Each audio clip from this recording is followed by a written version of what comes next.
हमारी पुलिस इतनी समझदार है, उसे लगा कि उसका जो टैक्स लगता है वो बढ़ाना होना चाहिए। 100 से 112 हुआ, पुलिस ने भी अपनी वसूली बढ़ा दी। बताओ बढ़ा दी कि नहीं बढ़ा दी? उन्हें लगा कि सरकार ने 100 से 112 किया है, इसका मतलब वो भी वसूली बढ़ा लें। और हमें दुख होता है कि जिस पुलिस के ऊपर सबसे ज्यादा जिम्मेदारी है, जनता को सबसे ज्यादा भरोसा है, उसके लिए सबसे बेहतर जो इंतजाम किया था उस इंतजाम को खत्म कर दिया। इन्होंने गाड़ी नहीं बढ़ाई, न गाड़ियां बढ़ाई, न गाड़ियों को बढ़ाने का इंतजाम किया। जो समाजवादी सरकार में चल रही थी वही गाड़ियां चल रही हैं। जब कभी केवल टायर बदल देते हैं, उसके अलावा कोई दूसरा काम इस सरकार ने नहीं किया है। और यहां पर जो नौजवान बैठे हैं, आगे से लेकर के पीछे तक, जो समाजवादी सरकार में लैपटॉप मिला था, बताओ अभी भी चल रहा है कि नहीं चल रहा है? जहां कहीं भी जिस घर में मिला होगा वो लैपटॉप चल रहा होगा। और जब कभी भी उसको चलाते होंगे तो उसमें नेताजी और हम ही लोग दिखाई देते होंगे, दूसरा कोई दिखाई नहीं देता। हमारे उत्तर प्रदेश के मुख्यमंत्री जी ने, बीजेपी के लोगों ने उसकी भी नकल कर ली। हम लोग बड़ा लैपटॉप देते थे, इन्होंने छोटा सा दे दिया और उसमें उंगली चलाते रहो, चला तो चला, नहीं तो नहीं चला।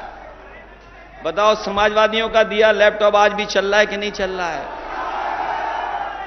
जिन साथियों ने अभी अखबार पढ़ा होगा कि देश के प्रधानमंत्री दुनिया के सबसे बड़े उद्योगपति जो सॉफ्टवेयर कंप्यूटर के बारे में जानकारी और कंपनी चलाते उससे मिले थे, और बातचीत के दौरान जो बात हो रही थी, जो अखबार और टीवी में भी चली, उन्होंने कहा कि भारत को जो डिजिटल डिवाइड है उसको दूर करने के लिए कोई काम करना चाहिए। मुझे खुशी है इस बात की कि समाजवादियों ने लैपटॉप गरीब परिवार के बच्चों को देकर के उस डिजिटल डिवाइड को 7 साल पहले ही खत्म करने की कोशिश की थी। और इस बार जो चुनाव होने जा रहा है, जो मदद करोगे आप, हम लोगों ने तय कर लिया है। आपको जो राशन दे रहे हैं, खराब वाला राशन नहीं, जिस तरीके से बड़े संपन्न लोग पैकेट का स्वादिष्ट पौष्टिक आटा शहरों में खाते हैं, हम अपने गरीबों को भी आटा भी देंगे और डाटा भी दे देंगे, जिससे मोबाइल फ्री चलाएं। बताओ आटा और डाटा की जरूरत है कि नहीं है? ये कह रहे हैं कि हम विश्व गुरु बना रहे हैं देश को। बीजेपी के लोग कह रहे हैं हम विश्व गुरु बना रहे हैं। ये विश्व गुरु कैसे बनेगा? ये 80 करोड़ लोगों को राशन दे रहे हैं। बताओ दुनिया में किसी देश में 80 करोड़ लोगों को राशन मिल रहा हो? 10 साल की इनकी उपलब्धि है कि 80 करोड़ लोगों को राशन दे रहे हैं। ये 10 साल की इनकी उपलब्धि है।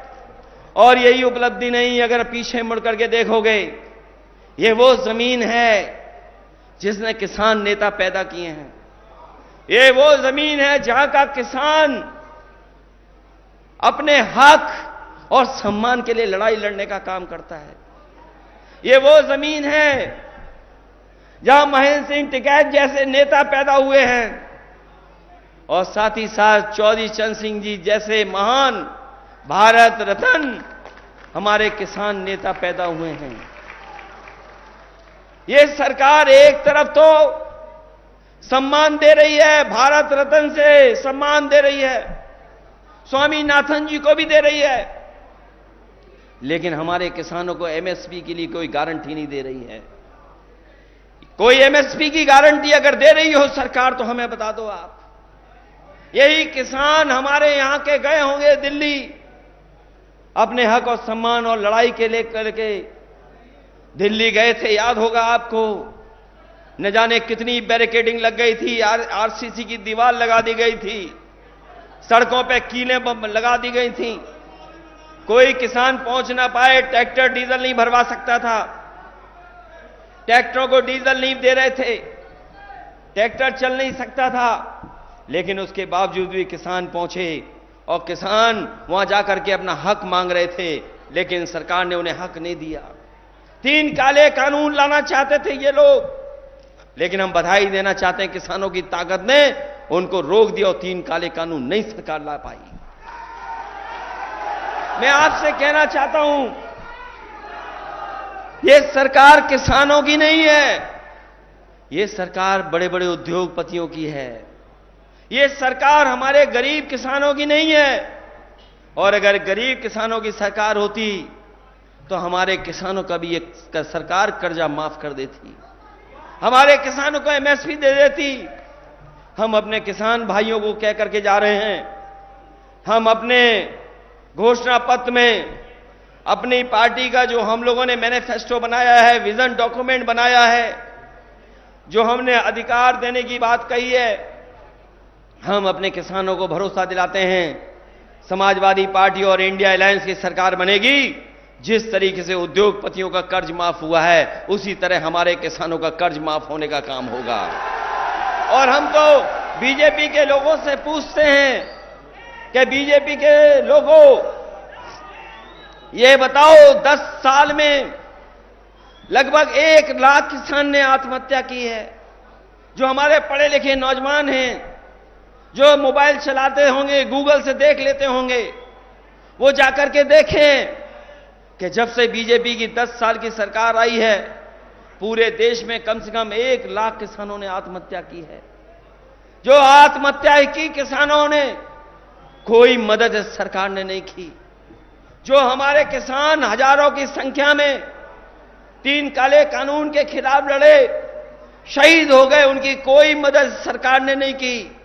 ये केवल उद्योगपतियों की मदद करते हैं। तब हम ये कहना चाहते हैं कि अगर ये उद्योगपतियों का 15 लाख करोड़ रुपया माफ कर सकते हैं, तो हमारे किसानों का 2 लाख करोड़ कर्ज माफ क्यों नहीं करना चाहती सरकार? इसलिए हम आपसे अपील करना चाहते हैं, और आपने सरकार का काम करने का तरीका तो देख लिया होगा। ये जो सरकार नारा दे रही है 400 पार, इन्हें पता नहीं है मुजफ्फरनगर, कैराना, मेरठ, बिजनौर, नगीना, सहारनपुर नारा लग रहा है 400 हार, 400 पार नहीं। इस बार 400 पार नहीं, 400 हार। और सोचिए, जिस सरकार के खिलाफ किसान खड़ा हो जाए और जिस सरकार के खिलाफ नौजवान खड़ा हो जाए, बताओ वो सरकार निपट जाएगी कि नहीं निपट जाएगी? और हम तो अपने नौजवानों से कहना चाहते हैं, ये सरकार रहेगी, न नौकरी मिलेगी, न रोजगार मिलेगा, और अगर ये और आ गए सरकार में तो आपकी शादी भी नहीं होगी, बिना शादी के रहना पड़ जाएगा। बताओ, आंकड़े पढ़ लिए कि 80% नौजवान बिना नौकरी का है, बिना रोजगार के है। बताओ, जब नौजवान बिना नौकरी, बिना रोजगार के होगा तो उसकी शादी कहां से होगी? ये बीजेपी वाले नहीं चाहते हैं कि हमारे नौजवान, उनका भविष्य बेहतर हो, उनके सपने पूरे हों। अभी देखा आपने, जो भी परीक्षा हुई सब में पेपर लीक हो गए। केवल एक परीक्षा का पेपर लीक नहीं हुआ है, जितनी भी परीक्षा हुई हैं सबके पेपर लीक हो गए। बताओ, लीक हुए पेपर के नहीं हुए? और जो पढ़े लिखे नौजवान हैं, जो परीक्षा के लिए गए होंगे, वो जानते होंगे कि जितनी भी उत्तर प्रदेश की परीक्षा हुई सबके पेपर लीक हो गए। और हाल में अभी जब पुलिस की भर्ती के लिए परीक्षा हुई थी, इस सरकार ने कहा कि हमने पुलिस का इंतजाम किया है, हमने पुलिस का इंतजाम किया है, बेहतर पुलिस लगाई है, सिक्योरिटी की है, सुरक्षा ऐसी की है कि पेपर लीक नहीं होगा, सब परीक्षा हो जाएगी। बताओ, जब परीक्षा देने गया नौजवान, अपने भविष्य को बनाने के लिए गया, परीक्षा का पेपर लीक हो गया। बताओ, लीक हुआ कि नहीं हुआ पेपर लीक?